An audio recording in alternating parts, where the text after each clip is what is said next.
It begins in Washington, D.C., under a gray sky. The Capitol dome stands silent, its corridors empty of the usual chatter of lawmakers. The clock is ticking toward midnight, the hour when the United States government could once again come to a grinding halt. To the untrained eye, the shutdown of a government might seem like mere political theater. But beneath the spectacle lies a story of people, power, and a consequence. A story of what happens when the world's largest economy switches itself off. One department at a time, a government shutdown, in its simplest form, occurs when Congress fails to approve a budget or a temporary spending bill to keep federal agencies funded. Without that approval, money stops flowing, and the machinery of the state begins to seize. Federal workers are sent home, national parks close, social services freeze, and the effects ripple outward, through the markets, through communities, and across the globe. But to understand what could happen in this new standoff, one must first understand what a shutdown really means, not as a headline, but as a human event. Because when the political deadlock tightens, it's not the politicians who feel it first. It's the ordinary people. Across America, the government employs millions. From air traffic controllers guiding planes through the night, to scientists monitoring the climate, to soldiers protecting borders and civilians, every one of them depends on Congress doing its most basic job, passing a budget. When that fails, they are left in limbo. Some workers are deemed essential and must continue working for it, but without pay. Others are furloughed, told to stay home and wait. In 2019, when the government endured its longest shutdown in history, over 800,000 workers went unpaid for 35 days. Some sold possessions just to make rent. Others lined up at food banks. And behind each statistic was a story of uncertainty, frustration, and quiet resilience. The most recent debates that threaten another shutdown stem from a now familiar tension in Washington, a divided government, where each side blames the other for refusing to compromise. The debates orbit around spending levels, immigration, foreign aid, and ideological visions of what America should be. Yet, while the political arguments rage, the consequences of inaction remain the same. If the government were to shut down again, the impact would be immediate and layered. Federal agencies, from the Department of Agriculture to the Environmental Protection Agency, would begin an orderly cessation of operations. Non-essential employees would receive furlough notices. Contractors who depend on government work would face uncertainty. Markets would tremble. Investors, wary of instability in Washington, could pull back, triggering volatility across global exchanges. Credit rating agencies, already cautious about America's growing debt and political dysfunction, might issue warnings, or even downgrades. The U.S. dollar, the backbone of global trade, could wobble slightly, sending nervous ripples through currencies worldwide. And yet, in a country as vast and complex as the United States, the damage would not be uniform. Some Americans might barely notice. Others would feel it instantly. Consider the mother who depends on food assistance through the WIC program, the Women, Infants, and Children Initiative, that provides essential nutrition to millions. Without funding, WIC could run out of money within days.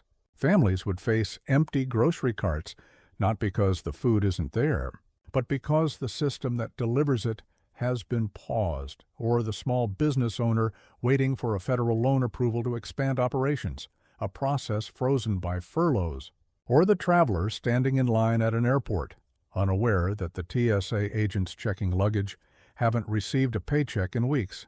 The effects, though subtle at first, accumulate quickly. A shutdown doesn't crash into society all at once. It seeps in. Each day that passes without a resolution tightens the strain. The longer it lasts, the more the invisible parts of government, the quiet functions most citizens rarely think about, begin to show their absence. Inspections are delayed, permits aren't issued, research projects stall, and the federal safety nets designed to protect the most vulnerable begin to fray. Meanwhile, on Capitol Hill, the blame game continues. Politicians deliver speeches filled with patriotic conviction. Press conferences are held. Each side accuses the other of holding the nation hostage for political gain. And as the rhetoric rises, the gap between Washington's world and the real world widens.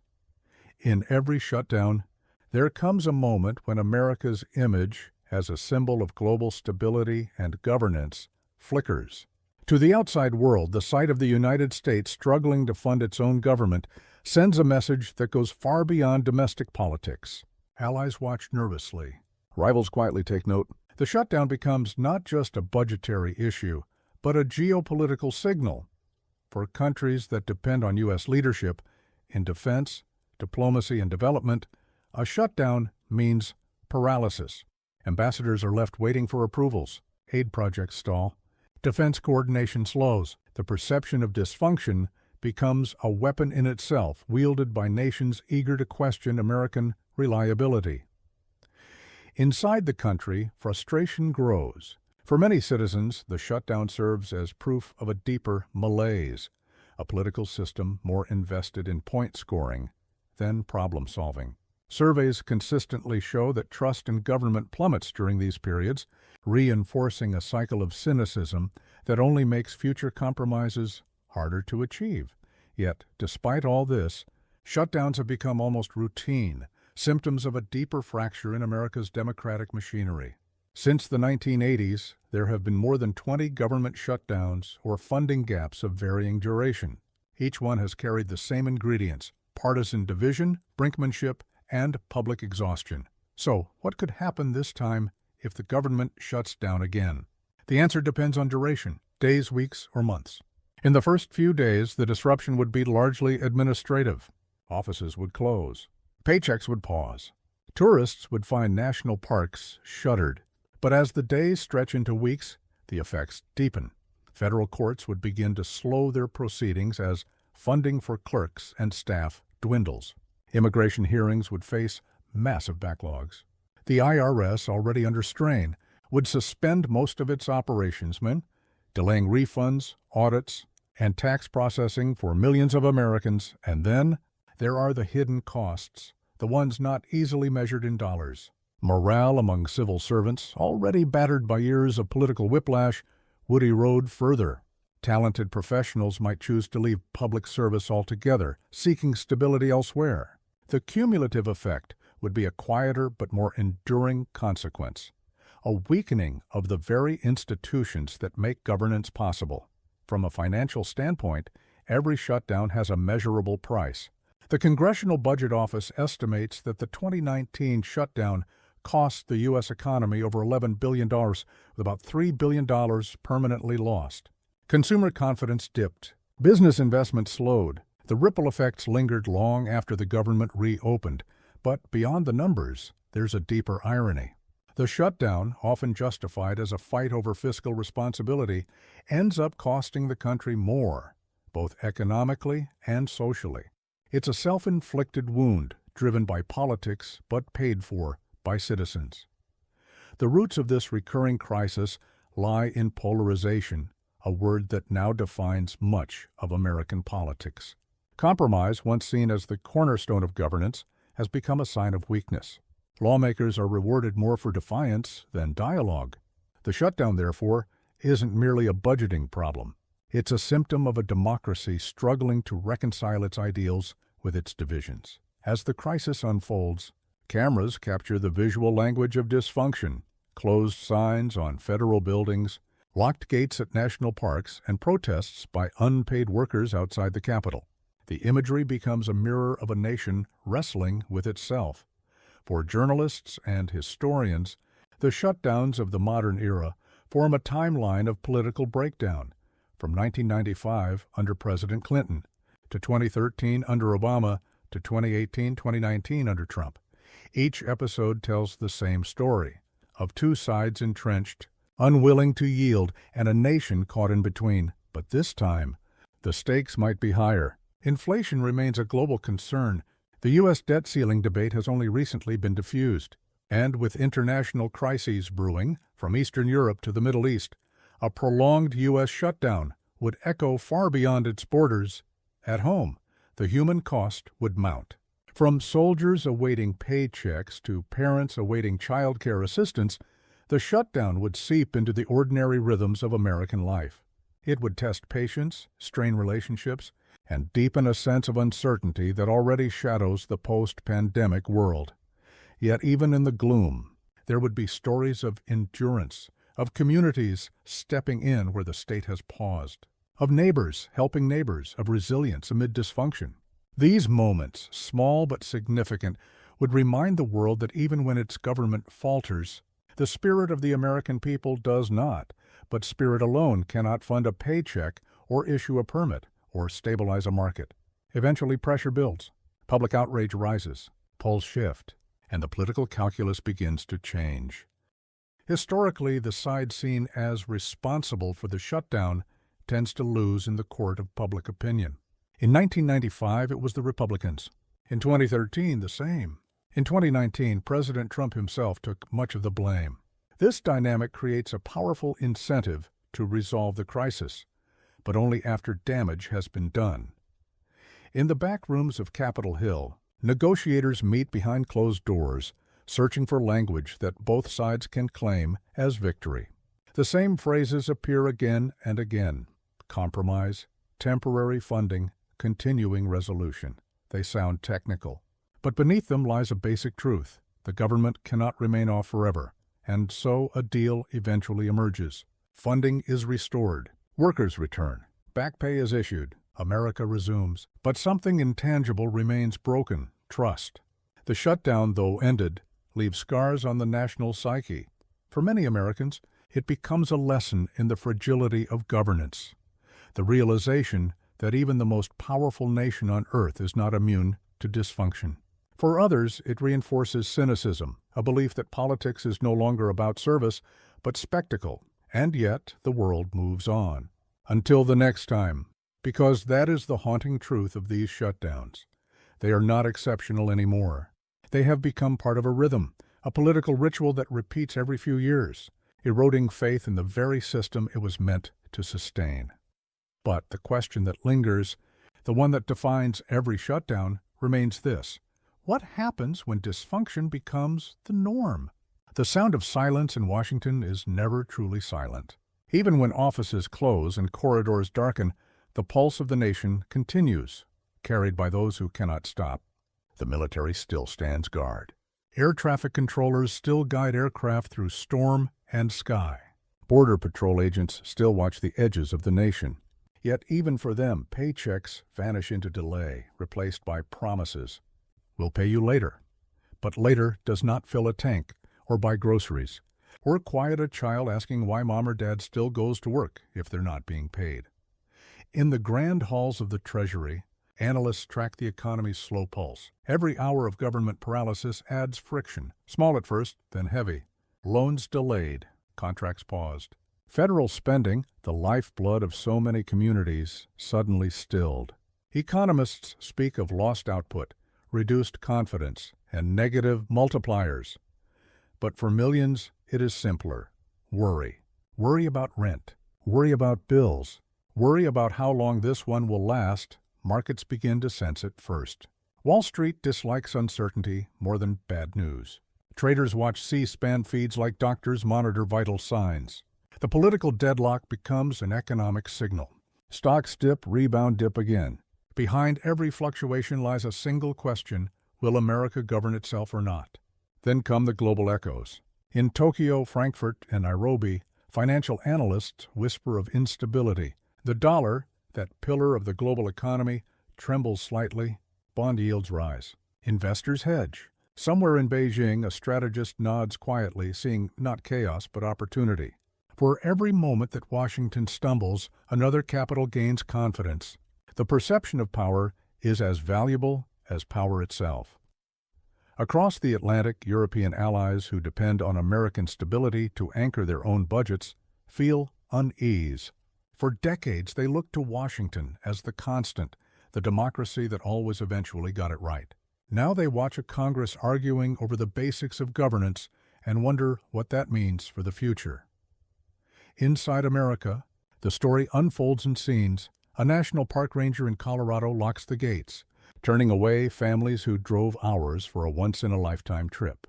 A NASA scientist halts a project tracking asteroid movements, leaving data unmonitored.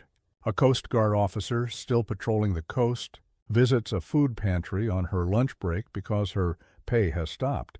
Each of them becomes part of a mosaic, a portrait of quiet endurance beneath national dysfunction. But there is another story, too, one less visible, but equally powerful, the erosion of trust. Trust between citizens and their government, between institutions and those they serve. A government shutdown is not just a pause in services. It is a pause in confidence. And confidence is what makes modern governance possible. America's founders built a system of checks and balances designed to prevent tyranny. Yet in this century, those checks have become choke points. Each party, armed with media and ideology, sees compromise as betrayal. And when compromise dies, governance follows. As the days of the shutdown stretch, the narrative hardens. Cable news divides screens between dueling press conferences. Each side insists it is protecting the nation's principles. Yet behind the speeches, ordinary citizens grow weary. They do not want victory. They want function. Pollsters begin to measure the cost in numbers. Approval ratings dip. Faith in Congress, already low, sinks further. Political scientists warn of a governance fatigue as a condition in which citizens stop expecting competence from their leaders. When that happens, democracy loses its vitality.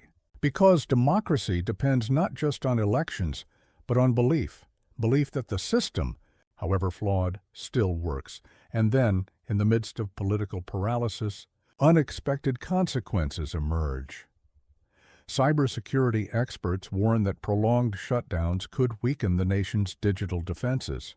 Agencies tasked with monitoring threats struggle to operate with skeleton staff. Hackers, both criminal and state-sponsored, know this.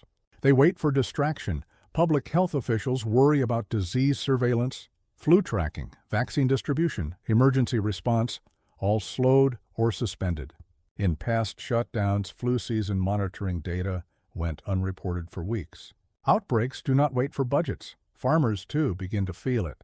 Federal agricultural services provide vital data, insurance, and assistance.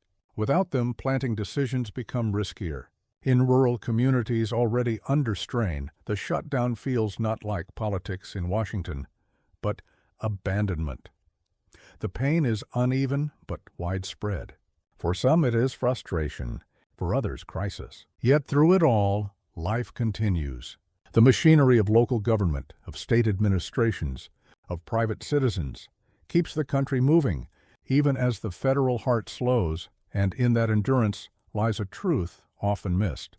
The American people are resilient not because of their government, but often in spite of it. But resilience has limits. As weeks stretch into a month, cracks begin to widen. Federal courts start closing their doors. Immigration hearings are postponed indefinitely. Tax refunds are delayed. Scientific research requiring constant data collection, climate models, wildlife studies, satellite monitoring, simply stops.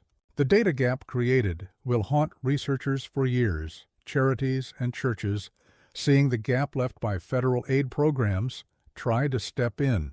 Food banks expand hours. Local shelters prepare for increased demand. Communities remember what solidarity means, but even goodwill cannot replace structure, and in the background, the economy begins to cool. Consumer spending slows as unpaid workers cut back. Businesses reliant on federal contracts halt operations. The GDP edges downward, not a collapse, but a slow bleed. Economists can calculate the losses in billions, but they cannot measure the lost faith. That loss, quiet and corrosive, is the true cost of dysfunction. Meanwhile, the political theater reaches its climax. Late-night meetings in the Capitol, flashes of cameras, terse statements to reporters. Progress has been made. Talks continue. We are close. These phrases have become familiar refrains, repeated shutdown after shutdown. Finally, as markets waver and pressure mounts, the inevitable compromise appears. A continuing resolution, a temporary bill, a handshake for the cameras. The government reopens. Federal workers return exhausted but relieved. The nation breathes out, but beneath the relief lies a deeper unease, because everyone knows it will happen again. The cycle of brinkmanship has become self-perpetuating. Each party uses the threat of shutdown as leverage. Each victory is temporary. Each resolution kicks the conflict further down the road. To outside observers, the United States still appears powerful, its economy vast, its military unmatched, its institutions enduring. But internally, moments like these reveal fragility. A government that cannot guarantee its own continuity sends a message of weakness, not through words, but through example. For allies, it breeds doubt. For adversaries, it offers encouragement. For citizens, it feeds disillusionment. And yet, in the midst of dysfunction, there remains the persistent hum of possibility. Because history shows that after every crisis, financial, political, or moral, America recalibrates. Its institutions, though battered, have a way of adapting. Some political historians argue that these recurring shutdowns, painful as they are, reflect not collapse but contention, a sign that democracy is alive precisely because it argues with itself. Others disagree, seeing them not as debate but decay. Perhaps both are true. For the United States, the government shutdown is both a symptom and a test of endurance, of patience, of identity. Can a democracy survive when disagreement becomes paralysis? Can a system built on compromise endure in an age that rewards conflict? As the cameras move on and the budget is passed, the memory of the shutdown begins to fade. But in its wake remains a quieter reckoning. What does governance mean in a time when faith in government is fading? In the quiet corners of America, the towns, the neighborhoods, the classrooms, people continue to work, build, and hope. They are the ones who keep the idea of governance alive, even when the system falters. They do so not out of trust in politicians, but out of duty to each other, and that, perhaps, is where the true resilience of a nation lies. Because when the lights go out in Washington, they do not go out everywhere. They remain burning in small offices, in community halls, in homes where people still believe that tomorrow can be better than today. That belief, fragile, flickering but enduring, is what holds the United States together during each shutdown, each crisis, each moment of uncertainty. It is what has carried the country through wars, recessions, and divisions far greater than a budget impasse. But belief requires nourishment. And every time politics turns governance into a spectacle, that belief weakens a little more. So when the next shutdown looms, and it will, the question will not simply be whether the government stays open, but whether the nation still believes that the act of governing matters. Because in the end, a shutdown is not about numbers or deadlines. It is about what a society chooses to value. Will it choose the hard work of compromise over the easy reward of conflict? Will it remember that behind every budget line is a human life affected by its absence? The United States remains a global symbol of democracy, of resilience, of power. But symbols require maintenance. They require belief, participation, and responsibility. And so, as the lights flicker back on in Washington, as employees return to their desks and politicians claim victory, the nation faces a deeper challenge, not to reopen its government, but to restore its sense of purpose.